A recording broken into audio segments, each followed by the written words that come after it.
Welcome and thanks for tuning in. I'm so excited to be bringing today's nugget on the origin of fear. See, fear was created in us for a temporal state of mind, not a living state of mind. I'll explain.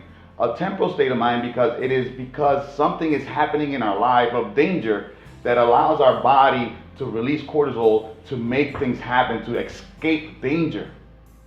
Living in this allows your body to be in fear all the time. That is chaos. So let's go to the origin where it all started. At the garden, God walked with man. There was no fear in man. He was walking with God. If God is for us, who could be against us? But we see that in his disobedience, he starts running from God because fear starts setting in. And ever since then, man has been running from God because fear has to do with torment. Fear has to do with a bad, exaggerated thing that's going to happen in our lives. And we were not created for that. So Jesus comes in and starts reestablishing something that he was going to do, was to bring us back to God, to be walking with God again, because when you walk with God, fear cannot be in you or me. And he is being tempted by the devil, and the devil says, if you bow down to me, I will give you the whole city. And Jesus turns around and says, it is written, worship the Lord. And so when we look back into that quote in the Old Testament, it really says fear. You see, Jesus was changing the fear of God from an exaggerated bad happening in our life to a fear of God, of reverence and awe. Because that is the only way you can worship God. In 1 John 4:8, John was one of the disciples most loved by God. He knew the essence of God's love. He says, perfect love casts out fear, because fear has to do with torment. And he's talking about his perfect love, the fullness of God's love. When the fullness of God's love is in our heart, there is no room for fear.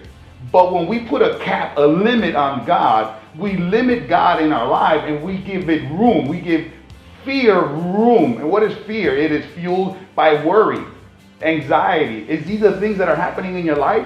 Perhaps you're putting a cap, a limit on God. And God is saying today, take off the roof and see my perfect love. See the fullness of my love come into your life. It says, perfect love casts out fear. He wants you to see how wide, how deep, and how long is his love for you. Because when you have the fullness of his love inside your heart, think of love doing something inside your heart. It's taking fear as a person, and it says it casts it out. And so perhaps you just have a limit on God. And today's the day that you take off the limits on God. Because he who fears is not made perfect in love, it says. He who fears is not made perfect. In other words, it's not the perfection. The fullness of God is not established in your heart. And you're giving room for fear. And today's the day you take fear out. You say, today I open my hand, I open my arms, I open my heart, and I take the roof off and allow God's fullness to enter our hearts. If you enjoyed today's message, like it, subscribe, and share it. And remember this, broken crayons can still color. Till the next one, be blessed.